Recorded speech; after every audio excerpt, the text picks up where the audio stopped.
Πάμε στην συνέντευξή μας την προγραμματισμένη και για σήμερα. Πάμε να συνομιλήσουμε ευθύς αμέσως με τον υποψήφιο βουλευτή Χανίων της Νέας Δημοκρατίας, τον κύριο Βασίλη Διγαλάκη. Καλημέρα, καλώς ήρθατε. Καλημέρα κύριε Γεωργακάκη, κύριε Κονσολάκη, καλημέρα στις ακροάτριες, στους ακροατές. Καλημέρα κύριε Διγαλάκη. Για την πρόσκληση. Εμείς ευχαριστούμε. Να ξεκινήσουμε την συζήτησή μας. Ολοκληρώνεται η προεκλογική περίοδος. Ήταν μια προεκλογική περίοδος η οποία θα έλεγα κράτησε σε μάκρος, παρά το γεγονός ότι οι εκλογές προκηρύχθηκαν 4 εβδομάδες ουσιαστικά πριν. Ήταν μια προεκλογική περίοδος που κράτησε σε μάκρος, διότι περιμέναμε τις εκλογές να γίνουν αρκετά νωρίτερα, πριν από το Πάσχα. Βέβαια, ο Πρωθυπουργός πάντα από την αρχή έλεγε ότι θεσμικά στο τέλος της τετραετίας. Και το τηρήσει. Και αρχές Απριλίου να γινόταν, πάλι στο τέλος της τετραετίας ουσιαστικά θα ήμασταν. Έτσι μεσολάβησε η ιστορία με τα τέμπη και φτάσαμε εδώ που φτάσαμε. Και θέλω να σας ρωτήσω, εάν σας ζητήσω να κάνετε έτσι μια αποτίμηση αυτής της προεκλογικής περίοδου, με τις επαφές που κάνατε, με τις περιοδίες που κάνατε, με τον κόσμο που συναντήσατε, πώς θα μου την σχολιάζατε? Και κάτι άλλο. Επειδή διάβασα και κάποια σχόλια έτσι ότι γενικά στα Χανιά δεν είστε αναγνωρίσιμος. Δεν σας γνωρίζουν.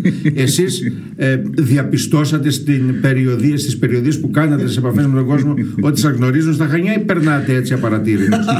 Καλό πάντως, καλό. Αυτό είναι πολύ καλό έτσι όπως το έθεσες.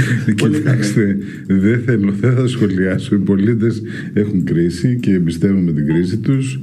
Τώρα αυτά τα πράγματα, τέτοιου είδους χτυπήματα κάτω από τη μέση που νομίζουν κάποιοι ότι μπορούν να χειραγωγήσουν την κρίση και να κατευθύνουν τους πολίτες, είναι προσβλητικά για αυτούς και δεν θα δώσω καμία βάση σε αυτά. Επί της ουσίας όμως. Εγώ επί της ουσίας είχαμε μια προεκλογική περίοδο ήρεμη.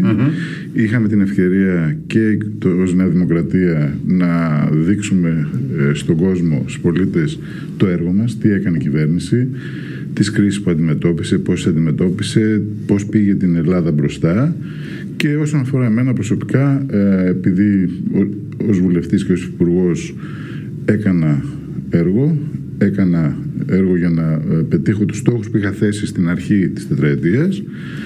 Έδειξα λοιπόν στον κόσμο, μίλησα μαζί του, έκανα τον απολογισμό μου, έδειξα το έργο και με βάση αυτό ζητάω από τους πολίτες να με εμπιστευτούν ξανά σε αυτές τις εκλογές. Θέλω να σας ρωτήσω το εξής. Εσείς πώς νιώθετε τον εαυτό σας όταν απευθύνεστε στους πολίτες και πώς νιώθετε ότι σε ποια μερίδα πολιτών απευθύνεστε? Γιατί υπάρχουν πολλές κατηγορίες πολιτών, δεν θέλω να υποτιμήσω κανέναν, αλλά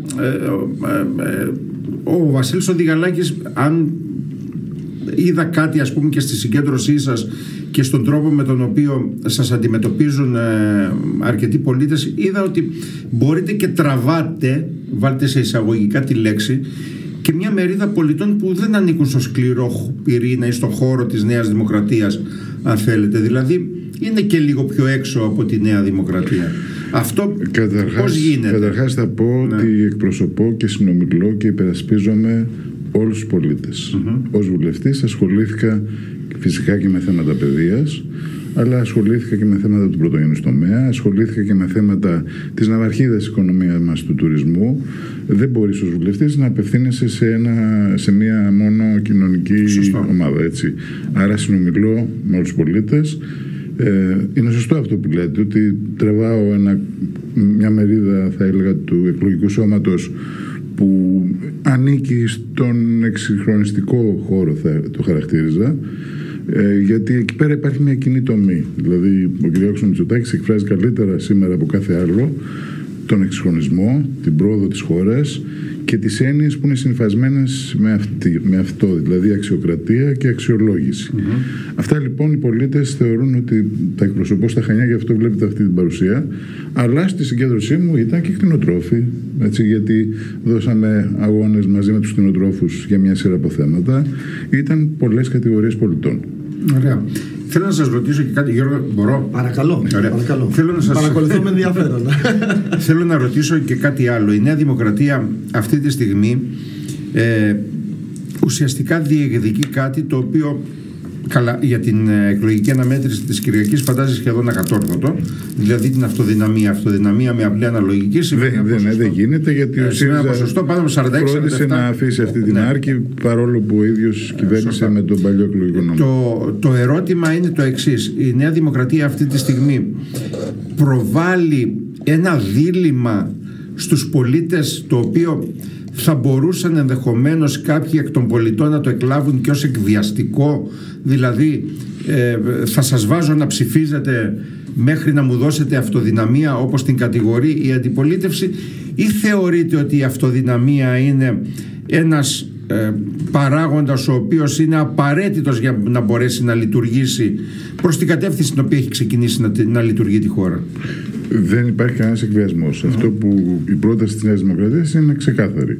Ότι για να μπορέσει να αντιμετωπίσεις τις προκλήσεις που έχεις μπροστά σου, κυρίως και εξωγενείς, αλλά και στο εσωτερικό, να προχωρήσουμε προς τη σύγκληση της χώρας μας όσον αφορά το μισθολογικό με την υπόλοιπη Ευρώπη, χρειάζεται μια ισχυρή κυβέρνηση. Χρειάζεται μια κυβέρνηση η οποία να μπορεί να παίρνει αποφάσεις. Και στην παρούσα φάση στη χώρα μας, με το Ανδρουλάκη, ο οποίος καταφέρεται κυρίως εναντίον του Κυριάκου Μητσοτάκη και ο οποίος έχει δηλώσει ότι δεν τον θέλει για πρωθυπουργό και για να συνεργαστεί θα πρέπει να κυβερνήσει κάποιος άλλος, εκεί πέρα είναι ξεκάθαρο ότι δεν υπάρχουν περιθώρια συνεργασίας. Άρα η πρότασή μας είναι ξεκάθαρη, αυτοδύναμη Νέα Δημοκρατία για να μπορέσει η χώρα να πάει μπροστά σταθερά, και δεν υπάρχει εκβιασμός, δηλαδή θα δούμε το αποτέλεσμα της Κυριακής.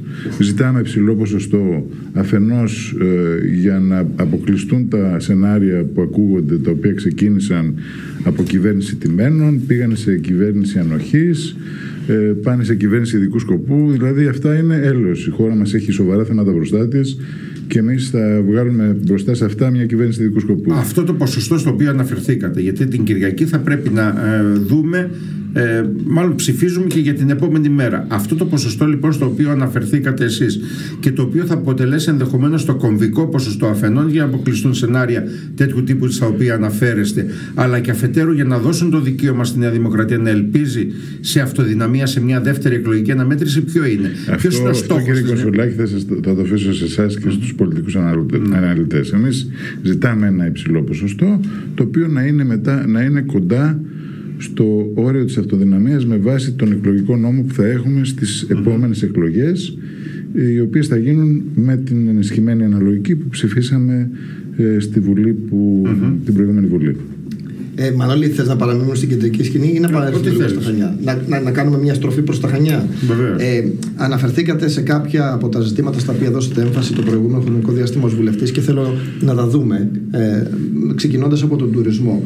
Στον τουρισμό έχετε κάνει μια πολύ στοχευμένη παρέμβαση στο αεροδρόμιο Χανίων που οδήγησε στην αύξηση της χωρητικότητας, αλλά λέτε και κάτι άλλο το οποίο οφείλω να πω ότι δεν το συμμερίζονται κάποιοι από την κυβέρνηση.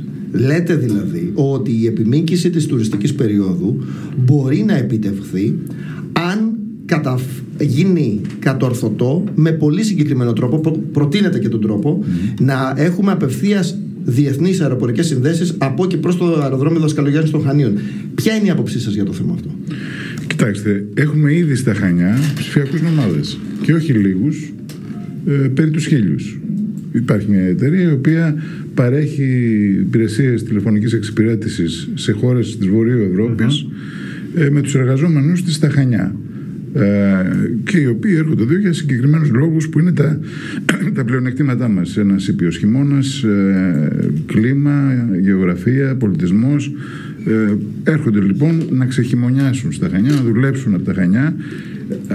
Οι υποδομές μας βελτιώνονται. Η κυβέρνηση αυτή έκανε πολύ σημαντικά βήματα στο κομμάτι των υποδομών και σε όλη την Κρήτη αλλά και στα Χανιά ειδικότερα. Βλέπουμε ότι αναπτύσσονται συνεχώς νέες ξενοδοχειακές. Αυτά για τα βήματα και για το ότι τα έκανε θα πρέπει να το συζητήσουμε στην πορεία. Υπάρχουν κάποιες αντιρρήσεις και από τους πολίτες, αλλά θα τα δούμε στην πορεία. Υπάρχουν λοιπόν ιδιωτικές επενδύσεις μέσα στην πόλη των Χανίων. Η πόλη των Χανίων είναι μια πόλη η οποία δεν ερημώνει το χειμώνα, έτσι, έχει ζωή, άρα μπορείς να... Το Ενωτικό λιμάνι δεν έχει και τόσο ζωή πάντως. Δεν είναι μόνο το Ενωτικό λιμάνι η πόλη των Χανίων, έχει πολλές ζωνιές σε όλη την πόλη. Σε αυτό συμφωνούμε. Και μπορούμε πολύ ωραία να περάσει κάποιος το χειμώνα του εδώ. Άρα αυτό που μένει βασικά είναι το να μπορέσεις, γιατί κάποιος που θα έρθει να μείνει το χειμώνα εδώ, χρειάζεται ένα Σαββατοκύριακο να φύγει πίσω στην πατρίδα του. Εκεί λοιπόν χρειάζεται την απευθεία σύνδεση. Αυτό θα φέρει όπου έχεις απευθεία συνδέσεις, θα δεις κόσμο να έρχεται από εκείνες τις χώρες, εκείνες τις πόλεις. Η πρόταση που έχω κάνει δεν ανακάλυψα εγώ την πυρίτιδα ή δεν ξέρω εγώ τι. Είναι η πολιτική που ακολουθούν όλα τα ανταγωνιστικά αεροδρόμια στη Νότια Ευρώπη και η οποία είναι μια διάφανη δημόσια παροχή κινήτρων προς όλες τις εταιρείες, με κίνητρα για να επεκτείνουν την περίοδο και για να βάλουν νέους προορισμούς. Θα επιμείνετε σε αυτό, ναι. Δηλαδή, και συγγνώμη Γιώργο που ρωτώ, αλλά επειδή αυτό το πράγμα δεν είναι ένας βουλευτής που θα πάρει πάνω σαφώς δεν είναι ότι θα το πάρει ένας βουλευτής και θα κάνει εκστρατεία σαν τον Δον Κιχώτη, ας πούμε, να το κάνει. Ναι, ούτε θα πάει να ξαπλώσει στο αεροδρόμιο, ας πούμε, στο διάδρομο. Όπως έκαναν κάποιοι κύριοι και έξαν πολιτικές καριέρες. Κάποιοι πρέπει όμως να το κινούν αυτό το θέμα. Είναι θέμα να πιστεί, να πιστούν οι φορείς των Χανίων, γιατί τα Χανιά πρέπει να έχουν μια στρατηγική στον τουρισμό, την οποία δεν νομίζω ότι είναι σε ικανοποιητικό επίπεδο αυτή τη στιγμή. Έτσι, πρέπει οι φορείς των Χανίων, η τοπική αυτοδιοίκηση, όλοι μαζί να κάτσουμε να καταστρωθεί ένα σχέδιο πώς θα αναπτυχθεί τουριστικά ο νομός Χανίων, γιατί ακούει και για υπερτουρισμό. Δεν υπάρχει υπερτουρισμό στα Χανιά. Δεχόμαστε 1.200.000 επισκέπτες το χρόνο, όταν κάποια νησιά με έκταση όσο ο νομός Χανίων δέχονται 30 εκατομμύρια. Δεν λέω να πάμε σε εκείνο το σημείο, στο άλλο άκρο, αλλά υπάρχουν περιθώρια, αρκεί αυτό να είναι με προγραμματισμό, να καλλιεργείς εναλλακτικές μορφές τουρισμού. Και είχα πάει τις προάλλες στην έκθεση και είδα ότι υπάρχουν πραγματικά εξαιρετικές πρωτοβουλίες και δράσεις, ιδιωτικές πρωτοβουλίες. Αναφέρεστε στο πρώτο φεστιβάλ εναλλακτικού τουρισμού και εμπειριών που έκανε ο Δήμος Χανίων στο λιμάνι. Ναι, πραγματικά εξαιρετικές προσπάθειες, οι οποίες αυτές μπορούν να στηρίξουν τουρισμό όλο το χρόνο, 12 μήνες. Εκεί λοιπόν χρειάζεται να κάτσουμε κάτω, να κάνουμε το σχέδιο, να δούμε τι χρειάζεται και από εκεί να προκύψει το πώς θα επεκτείνουμε την περίοδο και θα έχουμε τουρισμό όλο τον χρόνο. Πάντως δεν συμμερίζονται όλοι αυτή την ιεράρχηση. Και επειδή ζητάω την ψήφο των πολιτών και αναφερθήκατε κύριε Γεωργακάκη, να θυμίσω ξανά άλλη μια φορά την πρωτοβουλία που είχα πάρει, επειδή είδα ότι καθυστερούσε και θα καθυστερήσει τώρα τα προσέγγισης. Γιατί αυτό? Γιατί είναι μια σύνθετη διαδικασία. Υπήρχαν καθυστερήσεις πριν και αυτή τη στιγμή είναι στη διαδικασία ολοκλήρωση του διεθνούς διαγωνισμού. Έχουμε ακόμα 2-3 χρόνια μπροστά μας μέχρι να μπει και να λειτουργήσει. Τότε λοιπόν, όταν τα είδα όλα αυτά, εγώ πήρα μια πρωτοβουλία, επικοινωνία με τον Υπουργό Εθνικής Άμυνας, γιατί είναι στρατιωτικό το αεροδρόμιο, και με το Υπουργείο Υποδομών και Μεταφορών. Πήγαμε ερώτηση στη Βουλή. Πέτυχα να αυξηθούν κατά 35 περισσότερες αφήξεις ανά εβδομαδιαίως, 35 περισσότερα σλότς, το οποίο, αν το μεταφράσουμε σε χρήματα, είναι 3,5 εκατομμύρια εβδομαδιαίως περισσότερα στην τοπική οικονομία. Για αυτό το θέμα το έχουμε κουβεντιάσει και κατά το παρελθόν. Και θέλω να σας ρωτήσω το εξής. Έρχεται μια εταιρεία η οποία παίρνει το αεροδρόμιο του Δασκαλογιάννη των Χανίων. Το τρέχει από τις 11 Απριλίου του 2017. Και πρέπει να έρθουμε στο 2021 ή 2021 και να ξεκινήσει η διαδικασία της αύξησης χωρητικότητας από το 2022, για να έρθει ένας βουλευτής στα Χανιά και να τους δείξει τον τρόπο που μπορούν να αυξήσουν τη χωρητικότητα, άρα και τις αφήξεις στο αεροδρόμιο που διαχειρίζονται οι ίδιοι κατά 35 θέσεις. Ναι, είναι σωστό αυτό που λέτε, και μάλιστα η Fraport έστειλε επιστολές ζητώντας το ίδιο πράγμα μετά που κατέθεσα εγώ την ερώτηση στη Βουλή. Η Fraport έχει ένα συγκεκριμένο business plan για την ανάπτυξη του αεροδρομίου. Εγώ θα το ήθελα λίγο διαφορετικό αυτό το σχέδιο της Fraport, να υπάρχει μέσα μεγαλύτερη, ας πούμε, αναπτυξιακή προοπτική, και αυτό μπορούμε να το πετύχουμε. Δεν χρειάζεται να βρίζουμε τη Fraport και να συγκρουόμαστε, γιατί απ' την άλλη έχει αναβαθμίσει και τις υπηρεσίες του αεροδρομίου. Είναι πολύ καλύτερο το αεροδρόμιο από ό,τι παλιότερα όσον αφορά τις υπηρεσίες. Άρα να κάτσουμε μαζί οι φορείς που είπαν προηγουμένως, που θα ξέρουν το αναπτυξιακό σχέδιο του νομού, και εκεί η Fraport θα τα δεχτεί. Βέβαια δεν έχουμε, επειδή το συζητάμε πολύ καιρό αυτό το πράγμα, εμείς εδώ κάνουμε 3 χρόνια εκπομπή, 3 χρόνια το συζητάμε αυτό το θέμα, και η συζήτηση έχει ξεκινήσει από νωρίτερα. Εγώ έχω πει πολλές φορές από αυτό εδώ το μικρόφωνο, κύριε Διγαλάκη, ότι εγώ δεν βλέπω τη διάθεση από ορισμένους να κάτσουν να το συζητήσουν. Δηλαδή μπορεί να λέμε ότι το χρειαζόμαστε, μπορεί να λέμε ότι το θέλουμε, μπορεί να λέμε ότι είναι ανάγκη και απαραίτητη προϋπόθεση για να μπορέσει πραγματικά να αναπτυχθούν και εναλλακτικές μορφές τουρισμού, για να μιλήσουμε και για τουρισμό πέραν από την κλασική τουριστική περίοδο.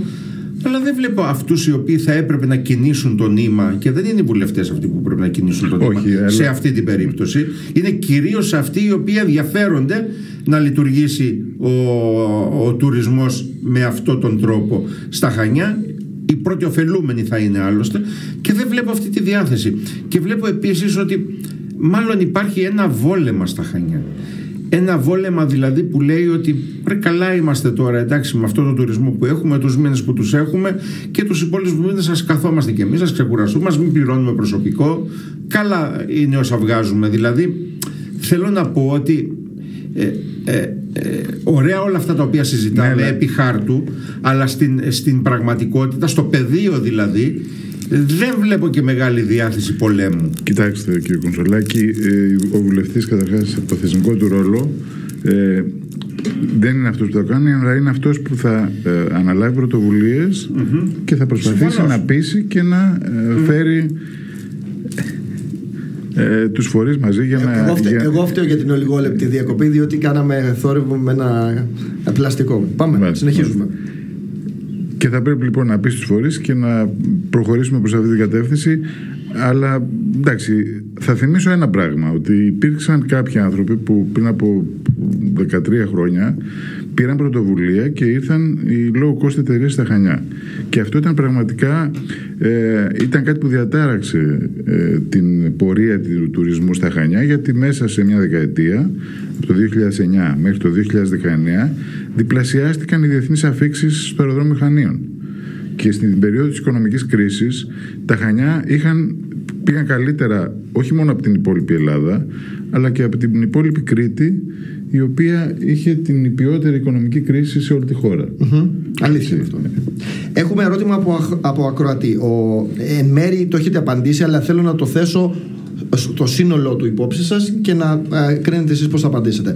Ο φίλος ο Χρήστος ρωτά, λέει, το 80% των αφήξεων τουριστών σε Καυρό, Γεωργιούπολη, Καλύβες έρχονται από το αεροδρόμιο του Ηρακλείου. Οι τουρίστες κάνουν 2 με 2,5 ώρες να έρθουν. Με το νέο αεροδρόμιο στο Καστέλι θα καθυστερούν ακόμα περισσότερο. Λύση είναι η αύξηση των πτήσεων από Χανιά και η εγκατάσταση του ραντάρ προσέγγισης που όλο ακούμε αλλά δεν βλέπουμε. Τι έχει κάνει ο βουλευτής γι' αυτό? Για το θέμα του ραντάρ προσέγγισης, να το κλείσουμε αυτό το θέμα, το οποίο είπαμε ότι υπήρχαν καθυστερήσεις.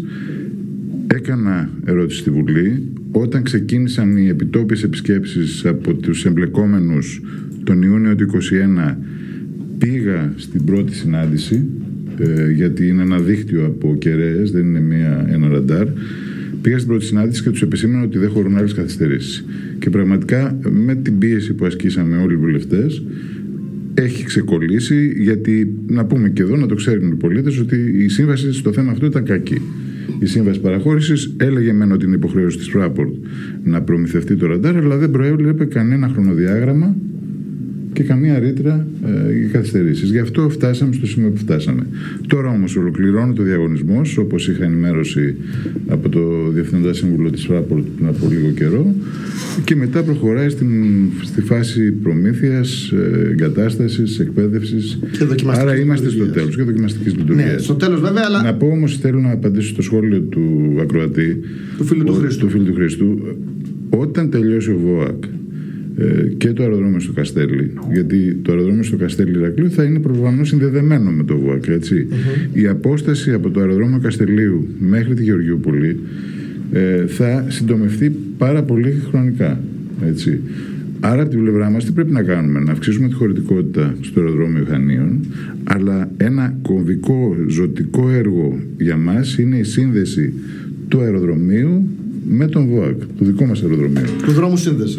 Συνδετήριος δρόμος. Ναι. Αυτό πρέπει να τελειώσει οπωσδήποτε, οπωσδήποτε πριν το ΒΟΑΚ. Διαφορετικά κινδυνεύουμε η κίνηση από το αεροδρόμιο Χανίων να φύγει, η Γεωργιούπολη να εξυπηρετείται από το Καστέλι και να υποβαθμιστεί το αεροδρόμιο Χανίων σε σχέση με το αεροδρόμιο Καστελίου. Βέβαια, για να τελειώσει πρέπει να ξεκινήσει. Και εδώ γυρνάω σε αυτό που είπατε πριν για τις υποδομές. Έγιναν πράγματα. Κανείς δεν μπορεί να το αμφισβητήσει. Όπως έγιναν πράγματα για την τετραετία 15-19 επικυβέρνηση ΣΥΡΙΖΑ. Επίσης, κανείς δεν μπορεί να το αμφισβητήσει.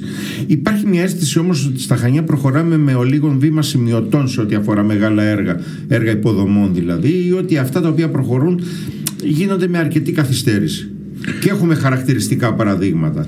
Αυτό πώς μπορούμε να το ξεπεράσουμε? Δηλαδή, ξέρετε κάτι, πέρασαν 4 χρόνια. Θυμάμαι ότι στην αρχή της τετραετίας περίπου είχε έρθει ο κύριος Αυγενάκης ως υφυπουργός αθλητισμού στο ακροτήρι και στο κολυμβητήριο των Χανίων για να μιλήσουμε για την αξιοποίησή τους, για να μιλήσουμε για την αναβάθμιση αυτού του ερειπίου εκεί πάνω που είναι ντροπή για τα Χανιά, και για το κολυμβητήριο των Χανίων, το οποίο κάποια στιγμή θα έπρεπε να γίνει κάτι για να μπορέσει αυτό το κολυμβητήριο, το οποίο εξυπηρετεί τόσες δεκάδες αθλητές και παιδιά των Χανίων, να αναβαθμιστεί.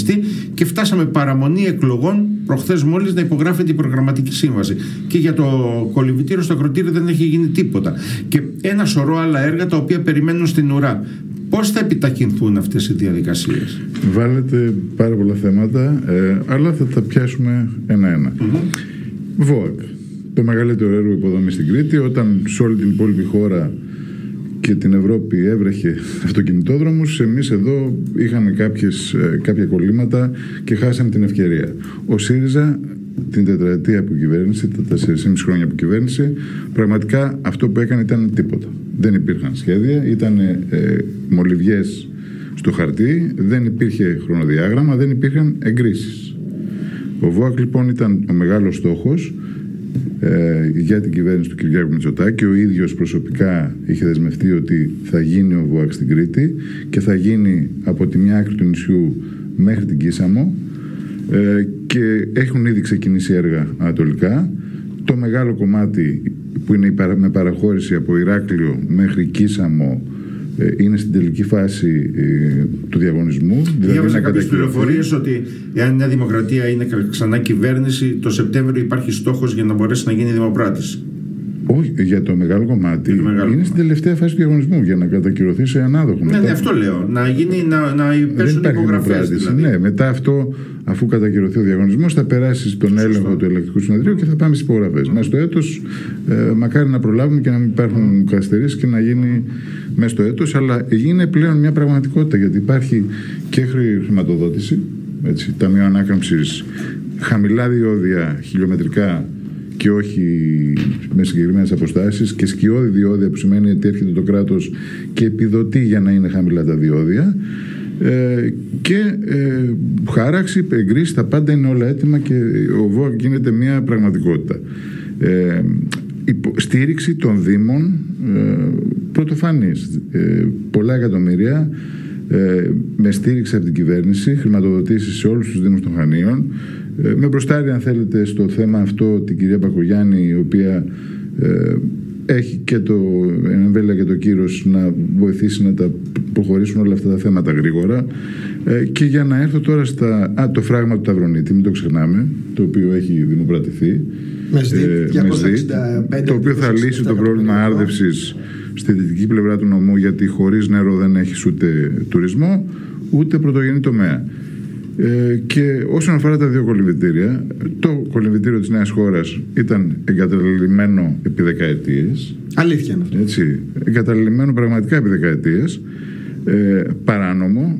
Το τακτοποιήσαμε, γίνανε οι μελέτες και ναι. Με καθυστέρηση όμως. Δηλαδή, καθυστέρηση 2 ετών όταν έχεις δεκαετίες εγκατάλειψης, νομίζω εντάξει, δεν είναι καθυστέρηση, και από τη στιγμή που πετύχαμε να γίνει προγραμματική με δεσμευμένη χρηματοδότηση και φορέα υλοποίησης στον Οργανισμό Ανάπτυξης Κρήτης πλέον έχει πάρει το δρόμο του. Γιατί το βασικό είναι να πέσουν υπογραφές και να ξέρεις αυτόν που θα επιβλέψει το διαγωνισμό για να προχωρήσει η δημοπράτηση του έργου.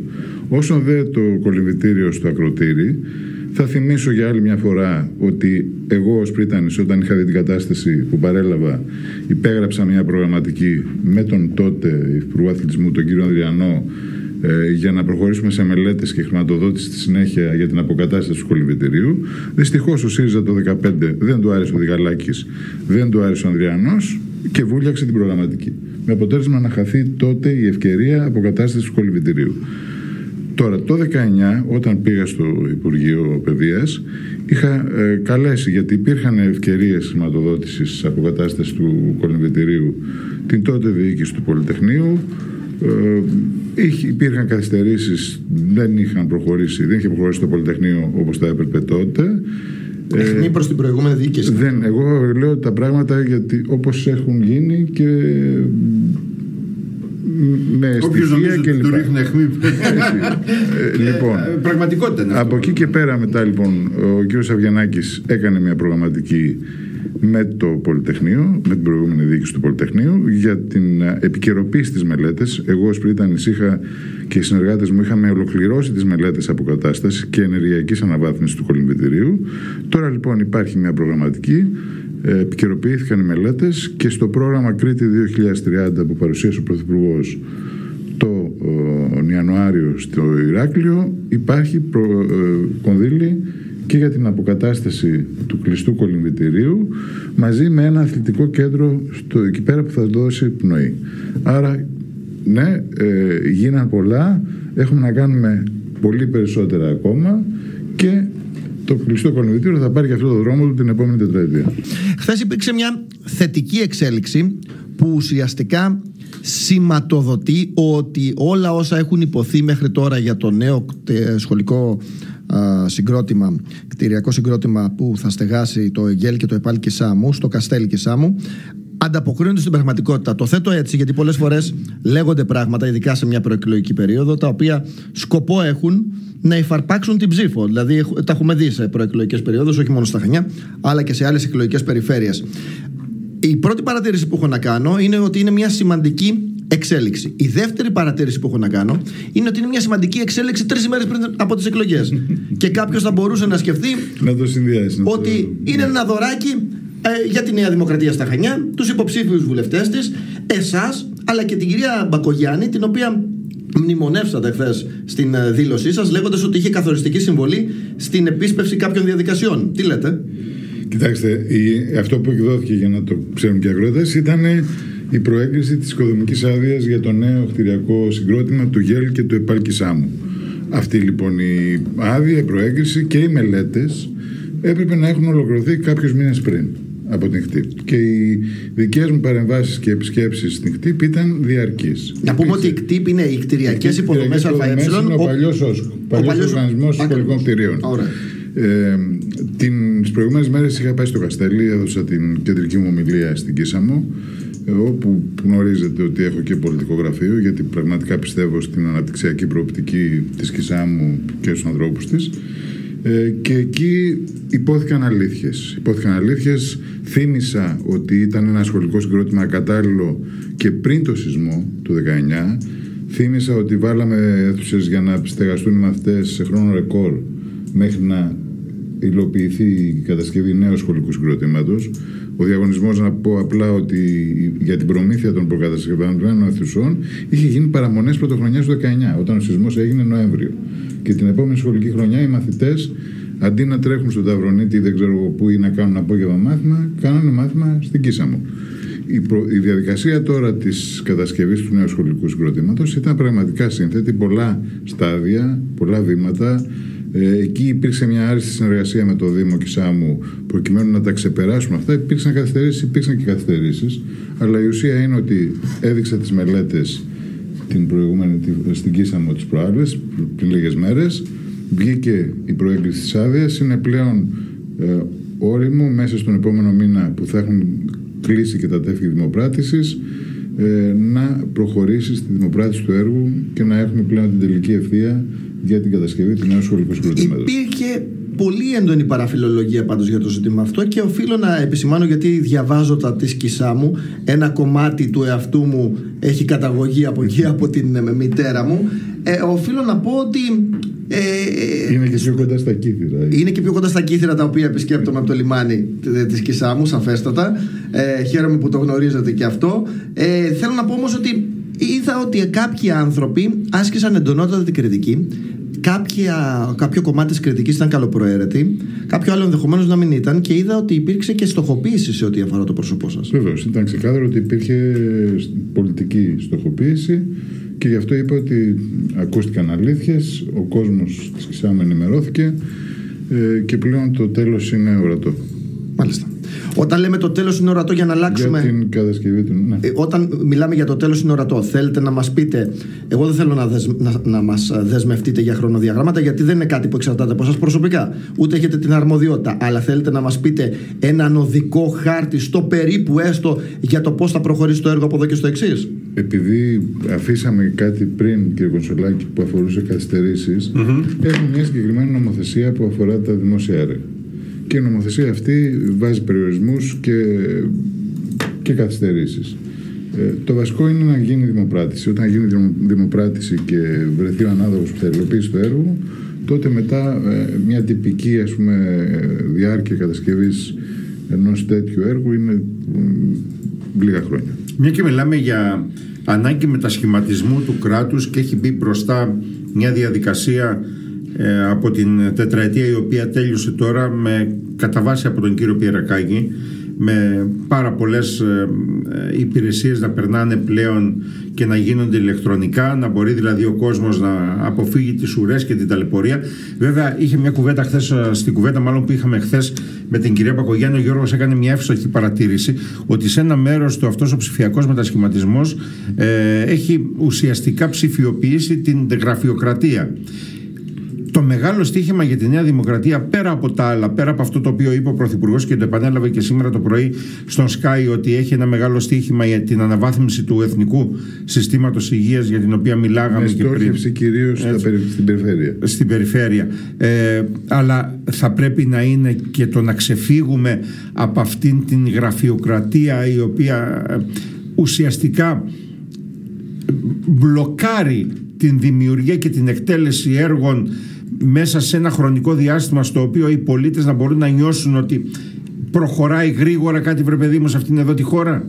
Η απάντηση σε αυτό είναι ψηφιακό κράτος. Ψηφιοποίηση των υπηρεσιών, και τα ίδια ο πολίτης. Η πανδημία αποδείχθηκε μια ευκαιρία στον ψηφιακό μετασχηματισμό της δημόσιας διοίκησης και του κράτους και των υπηρεσιών που παρέχει στον πολίτη, γιατί δεν θα μπορούσε να έχει γίνει χωρίς την πανδημία. Μπορέσαμε λοιπόν, επειδή ήταν υποχρεωμένο το κράτος να λειτουργήσει, το σχέδιο που υπήρχε, γιατί το σχέδιο αυτό δεν έγινε μέσα στην τετραετία, είχε προετοιμαστεί πριν την ανάληψη διακυβέρνησης από τη Νέα Δημοκρατία, και βοήθησε την υλοποίησή του η κρίση μετασχηματίστηκε σε ευκαιρία. 1.500 υπηρεσίες, 1,2 δισεκατομμύρια συναλλαγές το χρόνο, 100 συναλλαγές και βάλε αναπολίτη, 100 συναλλαγές και βάλε λιγότερες ουρές το χρόνο.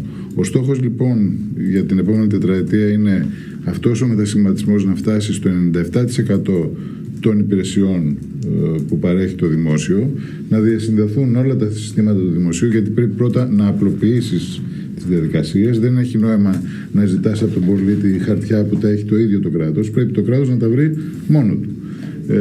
Αυτά λοιπόν, πέραν της καλύτερης εξυπηρέτησης που παρέχει στον πολίτη, διορθώνει και κάποια στεγανά, κάποιες κακές πρακτικές που υπήρχαν στο δημόσιο, γιατί αυτοί οι θύλακες, ας το πούμε, των κακών πρακτικών είναι αυτές που ταλαιπωρούν τον πολίτη. Η μόνη λύση σε αυτά είναι ψηφιακός μετασχηματισμός παντού. Θέλω να επιστρέψουμε στα Χανιά. Ένα ζήτημα το οποίο απασχολεί έντονα την τοπική κοινωνία είναι το ζήτημα της στέγης.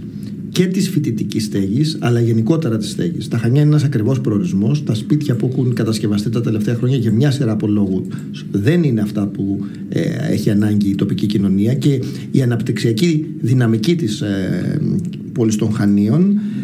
Και ένας από τους λόγους, επειδή είστε και χρόνια καθηγητής στο Πολυτεχνείο Κρήτης, έχετε διατελέσει και πρίτανης. Ένας από τους λόγους που κάποιοι φοιτητές ενδεχομένως, ενώ περνάνε στο Πολυτεχνείο Κρήτης και θέλουν να έρθουν στα Χανιά, δεν το επιλέγουν, είναι γιατί η ζωή εδώ είναι πιο ακριβή και υπάρχει πολύ μεγάλη δυστοκία στην έβρεση φοιτητικής στέγης.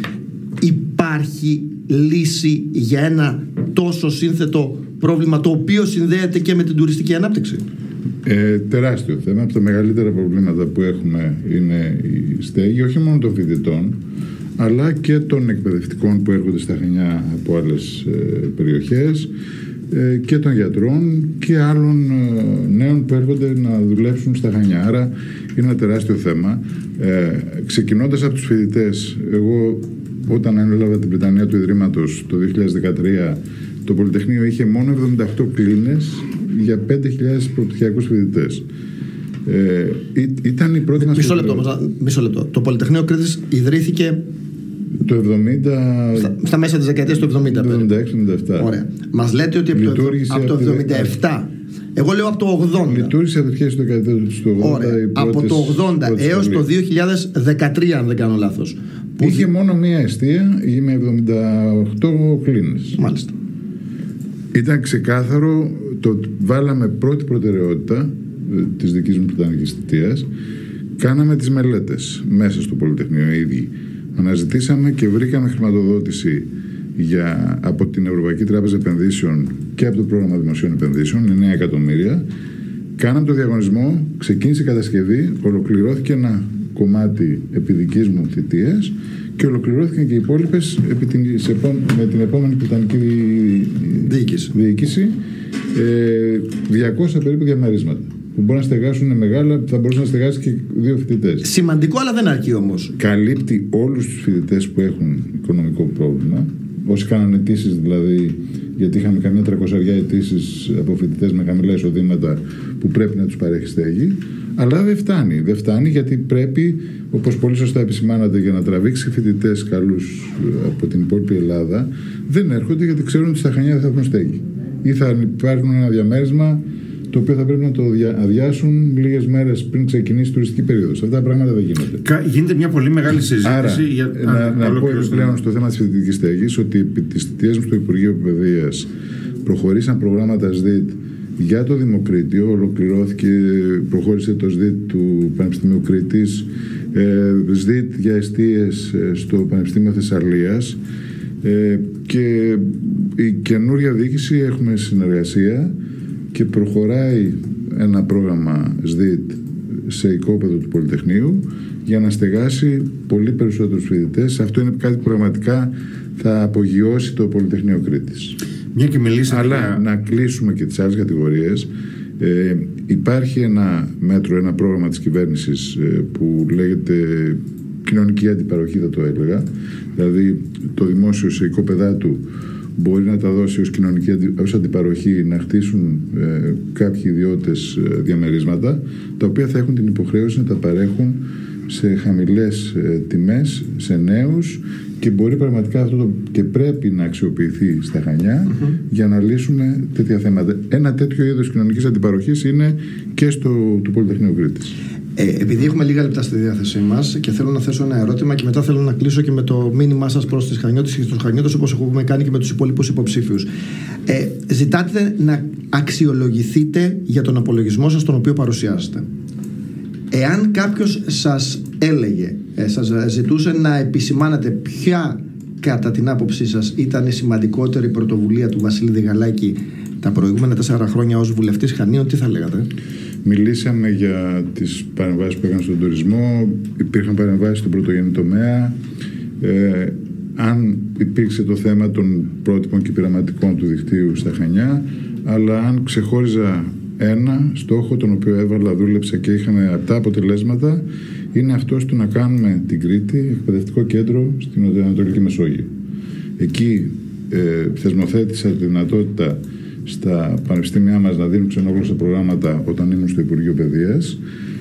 Φέραμε ξένα πανεπιστήμια στην Ελλάδα και στην Κρήτη και συναντήθηκαν με το Πολυτεχνείο Κρήτης, 15 κορυφαία αμερικάνικα πανεπιστήμια.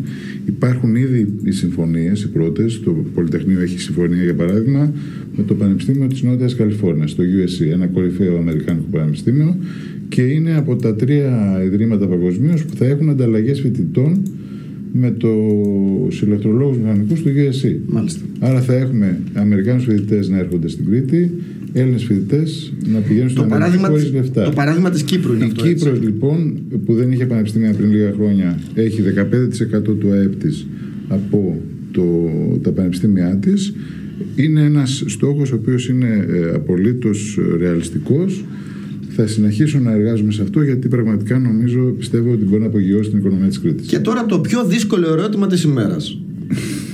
Ο κύριος Διγαλάκης είναι μπασκετικός. Έχει παίξει και μπάσκετ στον όμιλο της Φέρης της Χανίων. Λοιπόν, σήμερα έχει ημιτελικό Ευρωλίγκας και αν ο Ολυμπιακός κερδίσει. Είστε και Ολυμπιακός, αν δεν κάνω λάθος, σωστά? Ναι, δεν το κρύβω. Λοιπόν, ωραία.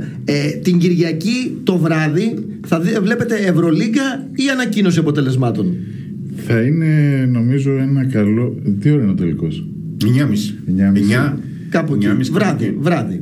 Μετά το κλείσιμο της. Είναι ένας ωραίος τρόπος να μην έχεις άγχος περιμένοντας τα αποτελέσματα των εκλογών. Ωραία. Λοιπόν, να κλείσουμε. Το μήνυμά σας για τις Χανιώτισσες και τους Χανιώτες. Το μήνυμά μου, πρώτα ψηφίζουμε Νέα Δημοκρατία, Κυριάκο Μητσοτάκη, για να έχουμε μια κυβέρνηση που μπορεί να απαντήσει σταθερά και τολμηρά στις προκλήσεις των καιρών, για να έχουμε μια κυβέρνηση η οποία θα συνεχίσει να πηγαίνει τη χώρα μπροστά.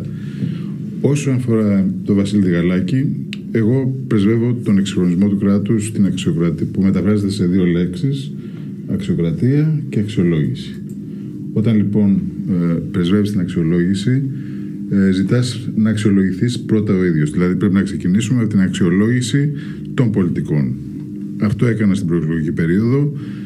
Κάνω τον απολογισμό μου στους πολίτες, ζητάω να με αξιολογήσουν και στη συνέχεια εμπιστεύομαι απόλυτα την κρίση των συμπολιτών μου. Ζητάω να κρίνουν το έργο, να κρίνουν ποιος μπορεί να εκπροσωπήσει τα Χανιά στη Βουλή, ποιος μπορεί αυτούς τους στόχους να τους πετύχει με βάση το παρελθόν, με βάση το έργο το οποίο έχει δείξει, και τους ζητάω να με ψηφίσουν την Κυριακή, να μου δώσουν 1 σταυρό για να μπορέσω να συνεχίσω να κάνω αυτό που έκανα την προηγούμενη τετραετία και για το οποίο είμαι περήφανος. Είναι εφικτός ο στόχος της πρώτης θέσης της Νέας Δημοκρατίας στην Περιφερειακή Ενότητα Χανίων? Νομίζω ναι, και δουλεύουμε πάνω σε αυτό όλοι οι υποψήφοι και πιστεύω θα το πετύχουμε. Ωραία. Σας ευχαριστούμε πολύ. Ευχαριστώ πολύ. Να είστε καλά. Ήταν ο κύριος Βασίλης Διγαλάκης, υποψήφιος βουλευτής Χανίων με τη Νέα Δημοκρατία.